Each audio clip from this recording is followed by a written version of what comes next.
제목이 이제 내가 이 말을 듣고 나서인데, 자, 1장 4절의 말씀, 첫 번째 나오죠? 내가 이 말을 듣고 앉아서, 여기서 땄습니다. 이제 두 제목은 뭐냐면은, 나는 뭘 관심 갖고 사는가? 나의 관심사는 도대체 뭔가? 자, 이것이 오늘의 두 제목입니다. 말씀을 들어가기 앞서서 아주 잠깐 그 연대기적인 역사적인 실질 그 연대기를 좀 한번 봐보겠습니다. 슬라이드 한번 올려주시죠.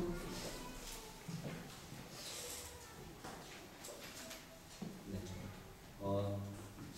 말씀할 때 이제 성경 말씀을 늘 이렇게 같이 보면서 할 겁니다. 하기 전에 연대기는 BC 587년에 바벨론의 느부갓네살 왕이 예루살렘을 멸망하는 역사가 있었고요. 그리고 539년에 바벨론이 아주 짧은 기간에 그 지역을 통치하다가 페르시아에 멸망합니다. 539년. 그리고 538년 BC에 그 페르시아 왕 고레스의 칙령이라고 이제 아주 유명한 칙령이 있는데, 고레스 왕이 페르시아 왕인데 굉장히 좀 젠틀한 왕이에요. 그래서 피지배 민족들이 섬기는 종교를 좀 후리하게 섬기도록 도와주고, 각 나라에 돌아가서 자기의 지방자치, 프로빈스, 오늘 말씀에서도 프로빈스라고 나오는데, 그 안에 돌아가서 섬기던 신들을 섬기고 자치적으로 행정을 하도록 그런 칙령을 내린 것이 이제 고레스 칙령입니다. 자, 오늘 BC 445년 1장 1절을 보겠습니다.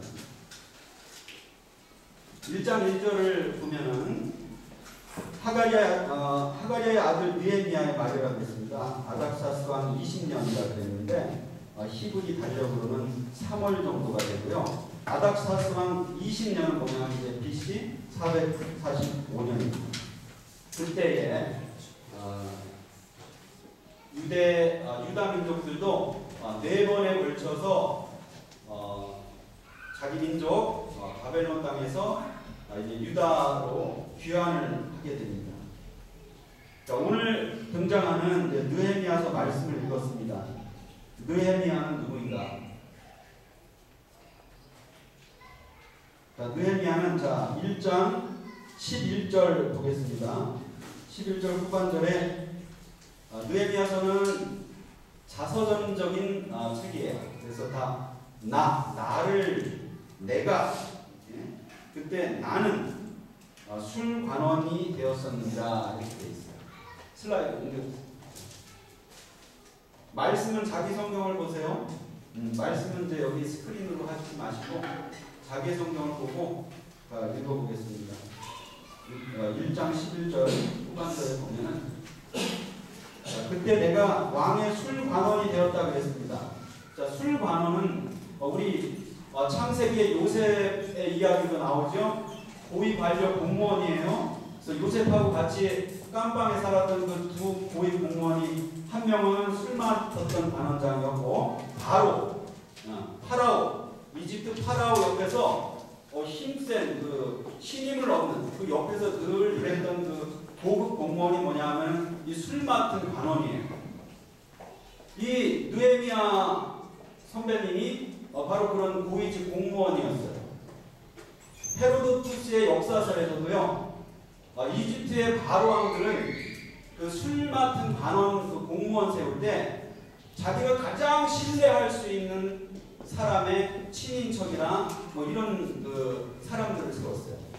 굉장히 잘 나가던 그 공무원이, 지금도 공무원 한국에서 잘 나간다고 그러는데 그때 당시도 아주 굉장히 힘이 셌는데, 이 느헤미야라는 분은 피지배 민족이잖아요. 바벨론에서, 페르시아에서, 지금은 페르시아 아닥사스 왕이 느헤미야 선배님을 피지배 민족의 암살 위험이 있었을 텐데, 피지배 민족의 느헤미야 선배님을 이 정도로 세웠으면 느헤미야가 얼마나 정직하고 얼마나 신실하고 믿음직하고 이런 분이었던 것이죠.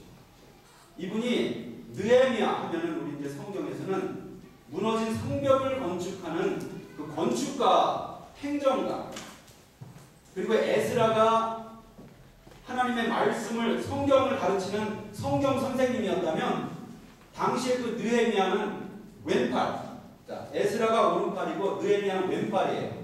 그래서 어떤 경제개혁이나 사회개혁이나 문화개혁이나 이런 개혁을 했던 개혁가이기도 하고, 그리고 아주 치밀해요. 느헤미야서를 읽어보면 느헤미야는 아주 치밀한 정령이에요. 함부로 그냥 막 마음이 뜨거워서 야 무조건 무너진 성벽을 재건하자 이것이 아니에요. 반대파들이 있으니까 원래 밤에 며칠 동안 한번 주위의 정황을 살피는 거예요. 살피고 계획을 구체적으로 세워서 그리고 무너진 성벽을 건축한 그 건축가가 바로 느헤미야, 믿음의 선배입니다. 근데 마지막에 유다 총독이 있죠. 자, 요것은 이제 느헤미야의 오늘의 이제 기도의 제목입니다. 오늘은 느헤미야의 1장 전체 1절에서 11절 말씀은 그냥 느헤미야의 개인 기도예요. 그분의 개인 기도를 왜 오늘 예배 시간에, 이 귀한 예배 시간, 귀한 주일 아침에 우리 느헤미야 선배님의 기도를 한번 우리가 느껴보자 말이에요. 관심이 있습니까? 네. 네 그러는 분들이 한 분 있는 거 보니까 처음 오신 분 환영합니다.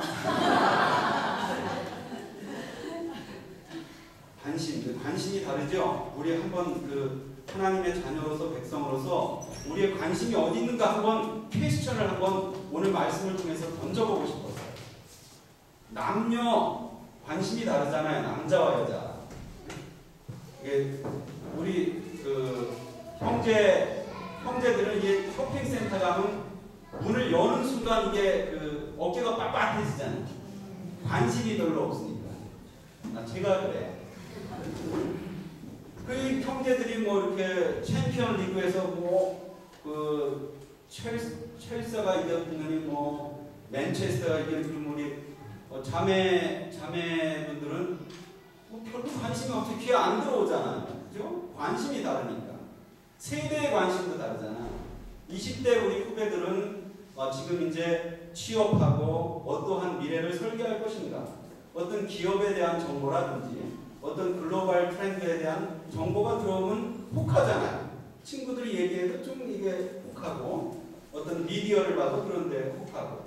그리고 우리 이제 60이 넘은 분이나 이게 세대가 70 이런 분은 노후에 대한 이런 관심이 많은 것이고, 관심에 따라서 이게 느껴지는 게 달라요.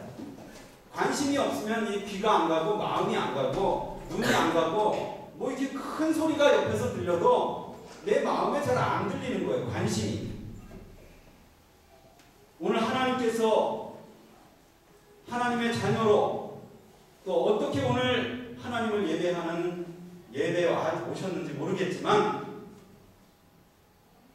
하나님께서 우리의 마음과 삶의 관심, 그냥 모든 피조물로서 어떤 종교의 대상이 아니라 하나님께로부터 창조된 모든 피조물, 하나님을 예배하고자 하는 마음을 갖고 온 자녀가 된, 백성이 된, 아니면 나도 그러한 삶을 살고 싶어서 오신 분이 있다면 그러한 관심을 하나님께서 움직여 주시기를 기도합니다. 그러니까 느헤미야 오늘 1절에서 11절까지인데 이렇게 나눠져 있어요. 말씀이 1절에서 3절은 어떻게 기도를 하게 됐는지에 대해서, 4절의 말씀은 어떻게 그 기도의 그 형상에 대한 반응을 했는지, 5절에서 10절은 무엇을 근거로 기도를 했는지, 그리고 11절은 무엇을 어떻게 기도했는지 그 내용이 담겨져 있습니다. 자, 그러면 기도의 동기를 보겠습니다. 1절에서 3절입니다. 말씀을 한번 보시겠어요? 2절을 보니까 느헤미야의 형제 중에 친형제입니다. 7장 2절에 보면 친형제로 나와 있고요. 하나니가 유다 예루살렘에서 수상궁, 그때 이제 수도였습니다. 페르시아의 수도 수산에 와서 어떻게 예루살렘과 유다의 백성들이 어떠한 삶을 살고 있는지 뉴스를 갖고 왔어요. 정보를 갖고 두 가지 정보가 있어요. 두 가지. 첫째는 거기에 사는 사람들에 대한 정보. 1차, 2차, 3차를 통해서 고국에 돌아갔던, 그래서 고국에서 지금 어떠한 형편에 있는지 사람에 대한 정보가 있고요. 두 번째는 도시에 대한 정보가 있어요. 그 도시는 이제 예루살렘 수도죠. 수도 예루살렘에 대한 두 가지 정보가 있어요. 3절을 보겠습니다. 그 정보의 내용입니다.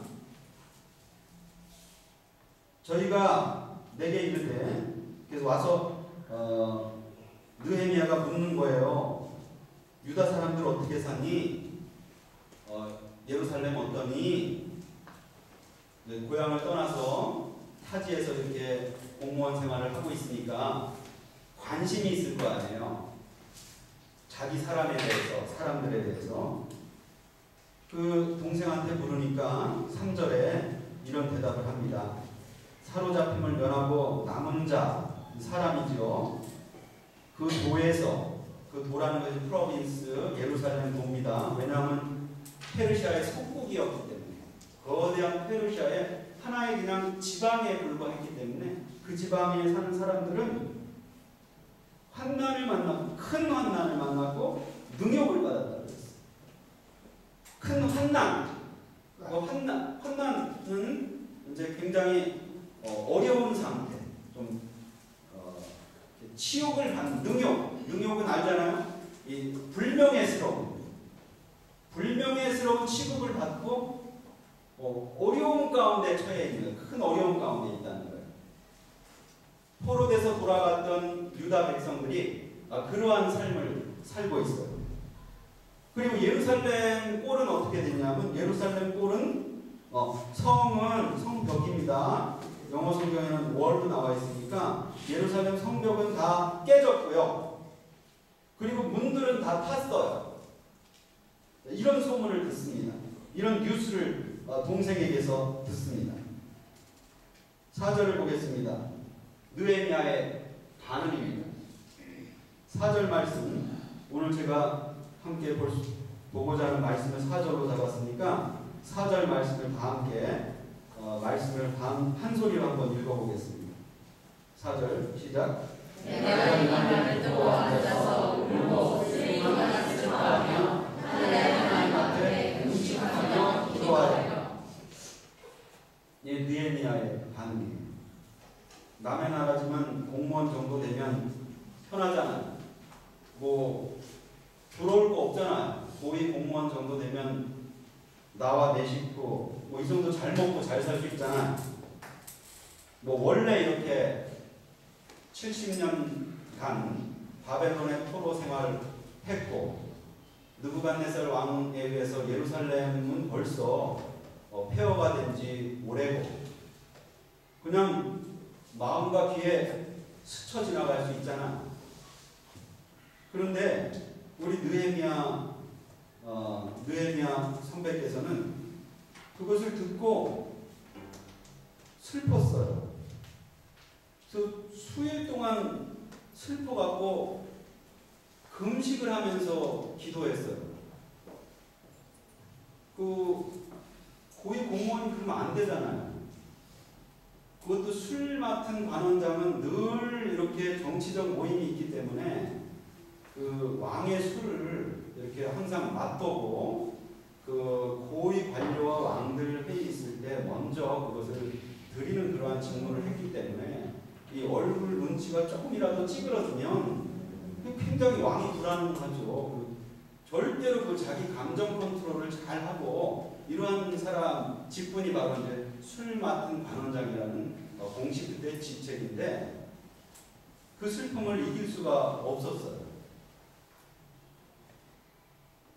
그 느헤미야는 이제 기도를 시작합니다. 자, 무엇을, 이런 마음을 무엇에 근거해서 기도를 하는지 5절에서 10절에 써 있습니다. 느헤미야가 기도하는 기도의 근거는 무엇이냐면요, 두 가지가 있어요. 5절에 보면 하늘의 하나님 여호와 크고 두려우신 하나님이여 주를 사랑하고 주의 계명을 지키는 자에게 언약을 지키시는 하나님, 그 언약을 지키시는 하나님은 8절과 9절에 써 있어요. 언약을 범죄하면 온 세상에 흩어버릴 것이지만 회개하고 돌아와서 하나님의 말씀을 지켜내고자 살고자 하는 자들은 하나님께서 이렇게 높이시고 모이게 하시고 높여주신다는 그러한 약속이에요. 그러한 기업들이 있어요. 유다 민족들에게 왕년이 있었어요. 왕년이. 다윗의 때 이거 왕년이에요. 왕년. 번쩍번쩍 빛나던 그냥 예루살렘 그 성이 번쩍번쩍 빛나던 때가 있었어요. 왕년이. 그리고 왕년에는 바로가, 이거 바로는 사람이 아니에요. 신이에요. 신. 그냥 단순한 지금의 프레지던트 정도가 아니에요.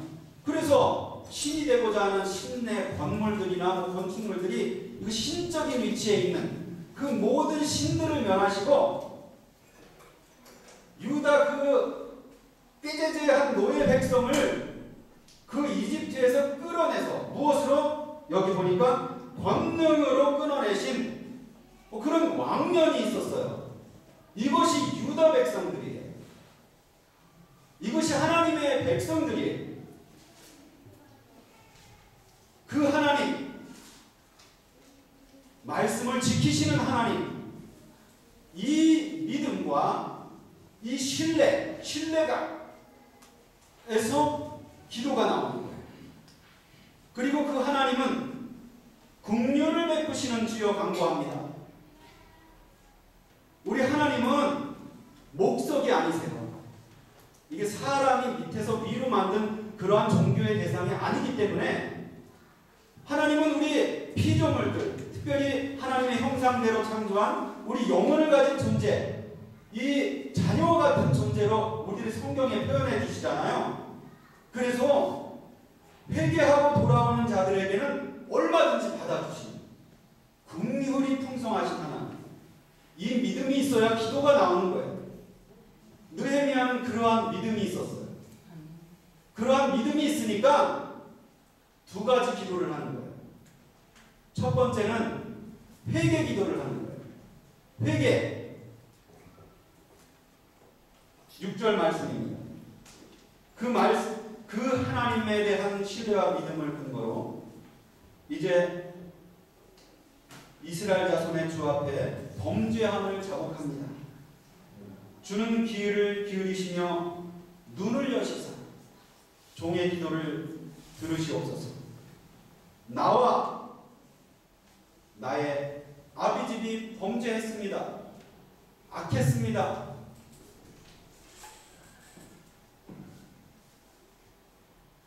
쟤네가 잘못해서, 저 교회가 쟤네들이 잘못해서 여기서부터 시작된 것이 아니라요. 나와 나의 집안, 나로부터 회개가 시작됐어요. 하나님을 만난 분들은 이렇게 손가락이 다른 사람에게 먼저 가지 않아요. 우리 거룩의 걷자도 이렇게 못 쫓아가는 이사야 선배님은 당시의 사람들이 너무 거룩해서 그냥 우리 같은 사람인데도 가까이 가기가 좀 이렇게 부담스러운 분이었는데, 그런 거룩한 이사야 선배님은 하나님 앞에 서서 몸을 이룩함 앞에서 자기의 죄를 이렇게 시커먼 자신의 죄악을 발견하게 된 거예요.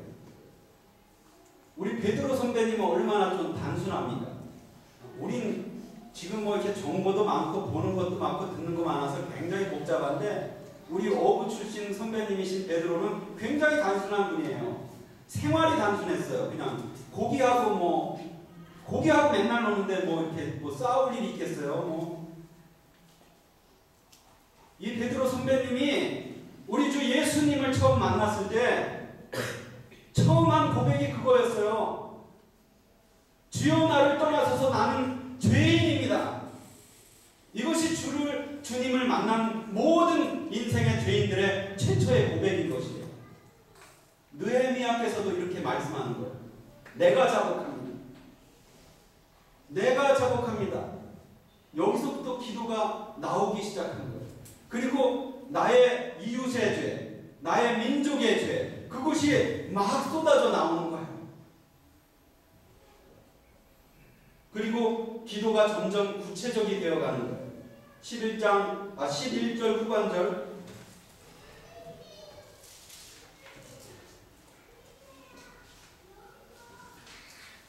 주여 구하오니 귀를 기울이사 종의 기도와 주의 이름 경외하기를 기뻐하는 종들의 기도를 들으시고 오늘날 종으로 형통해서 이 사람 앞에서 은혜를 입게 하옵소서. 하였나니 그때 내가 왕의 술관이 되었습니다.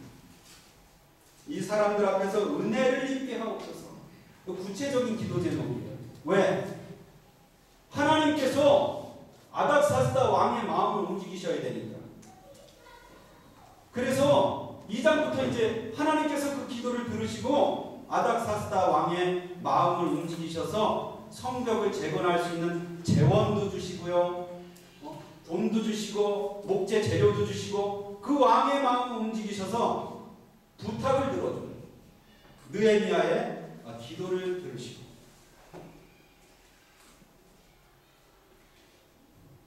4절 우리는 4절 말씀을 한번 생각해 보겠습니다. 하나님의 백성으로서의 그런 어떤 정체성이랄까요? 어떤 명예심, 영광이잖아요. 영광. 하나님의 자녀로서의 영광, 부르심에 천지를 창조하신 하나님을 아버지, 아빠라 부르며 살아가는 그리스도인들이 하나님의 백성이 하나님의 자녀다.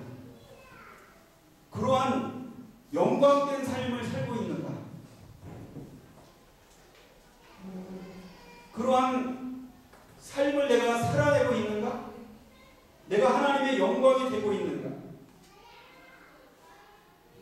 예루살렘 성벽이 깨지고 불타고 재가 되고 하나님의 이름이 하나님께서 이 땅에 세워주신 하나님의 창조의 질서가 나의 생활 안에 매일의 삶 가운데 나의 가정 안에서 나의 교회가 그러한 영광 하나님의 영광된 모습으로 이 세상에 나타나고 있는지 아니면 정말 별 취급을 못 받고 있는지 관심 있으세요? 관심이 없으신 분들은 이제부터라도 관심을 가져야 해요. 관심을 하나님의 자녀로서 하나님을 믿는 사람들은 그리스도인들은 하나님의 영광과 나의 인생에 그리고 나의 가정에 그리고 나의 이웃과 나의 교회가 이 땅에서 하나님의 영광이 되고 있는지 근심을 해야 돼요. 이것이 우리들의 하나님이 원하시는 근본적인 근심이에요. 이 근심은 거룩한 근심이고요. 너무나 가치 있고 너무나 귀한 근심이에요. 하나님을 사랑하고 하나님의 말씀, 하나님의 영광이 됐던 모든 분들은 이런 근심을 최고의 근심으로, 최고의 관심으로, 근심과 관심은 같은 거죠. 뭘 근심하는가? 관심 있는 걸 근심하는 것이죠. 뭐 어머니들은 그냥 중고등학생 어느 대학 가고 몇 점 맞고 그냥 이게 근심, 이게 관심이죠. 하나님의 영광에 대한 관심이 없어요. 뭐 그냥 유럽에는 우리가 이제 유럽에 살고 있으니까 유럽에는 뭐 저기 뭐 암스테르담 가면 뭐 수십만의 뭐 게이 축제가 열린대더라. 그런 저기가 있대더라. 근데 요새는 한 뭐 100만 명이 모인대. 그래? 그리고 이 영국 같은데 자꾸 이렇게 교회들이 디스코장으로 변하는데. 그래? 그렇구나. 내일 우리 거기 남자친구 뭐 미팅이 있는데 뭐 입을까 할까 근심이 되네.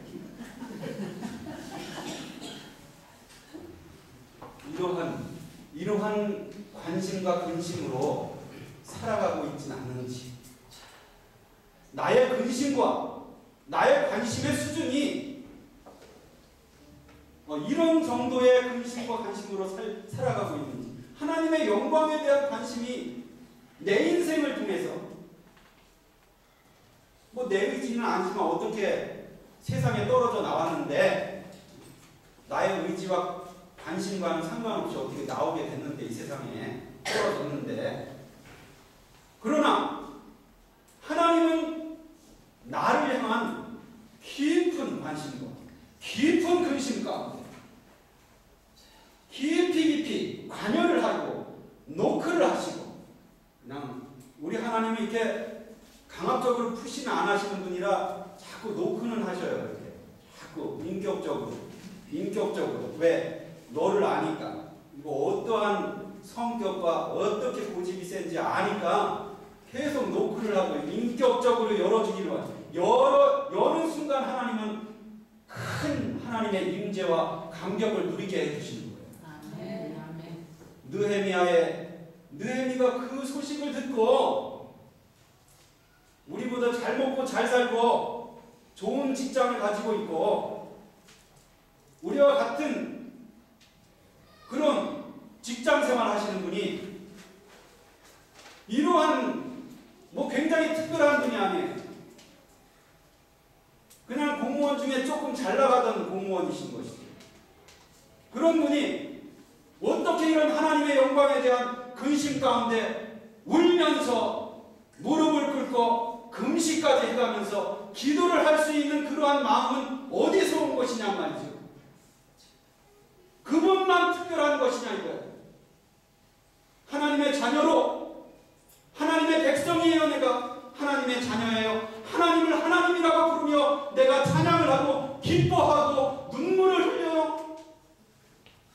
그러한 마음의 중심이 매일매일 나의 삶에, 나의 관심에, 나의 근심에 나타나고 있느냐 말이죠. 그것을 내 자신에게 묻고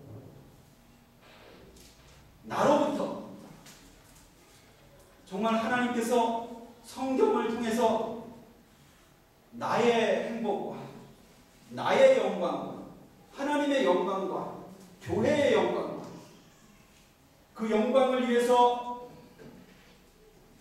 행복 매뉴얼을, 영광 매뉴얼을 주셨는데 이 매뉴얼에 대해서 관심이 있냐 말이에요. 혹시 잠 안 올 때 그냥 이렇게 수면제 정도로 그 하나님의 말씀에 대한 이 말씀을 살아내지 못하는 그 질서에 무너진, 내 생활에 무너진, 매일의 내 삶에 무너진, 생각에 무너진, 타고 깨지고 부서지고 이런 것에 대한 어떤 근심이 있었냐 말이에요. 그동안 내가 그것 때문에 마음 아파한 적이 있었냐 말이야. 그러한 마음이 없었다면 하나님께서 나에게 그러한 하나님의 마음을 회복시켜 주시고 이것이 재건하는 것입니다. 이 마음으로 느헤미야는 52일 만에 성벽을 방해도 많고 개인적 신분 위협, 어떤 하도 말로 안 되니까 어떤 군사의 위협, 군사 위협으로도 안 되니까 어떤 개인 신변의 위협까지 무릅썼지만 그러한 열정과 그러한 기도의 제목이 분명하게 있었기 때문에 느헤미야는 성벽을 재건할 수 있었어요. 우리도 그러한 열정이 있으면 나의 인생에 무너졌던 그 하나님께서 말씀을 통해 창조의 질서, 인생의 질서를 세우셨던 그 질서에 무너진 그것을 세울 수 있다고 해요. 깨진 삶, 죄로 인해서, 불신으로 인해서 다 타버린, 속이 새카맣게 타버리고 그냥 엉뚱한 근심과 엉뚱한 걱정과 관심 가운데서 그냥 인생이 타갖고 그냥 후 불면 죄밖에 안 나는 그러한 비참한 상황을 볼 수도 없고 들을 수도 없고 영적인 눈이 열려야 그걸 볼 수 있는 것이고 영적인 귀가 열려야 그걸 들을 수 있는 귀가 생기는 것인데 그런 소리가 말씀을 통해서 성경을 통해서 설교를 통해서 미디어를 통해서 여러분에게 하나님께서 말씀을 하시는데 그동안 그것이 그 볼륨이 내 인생에 얼마나 크게 들렸는지 잡음으로 들리진 않았는데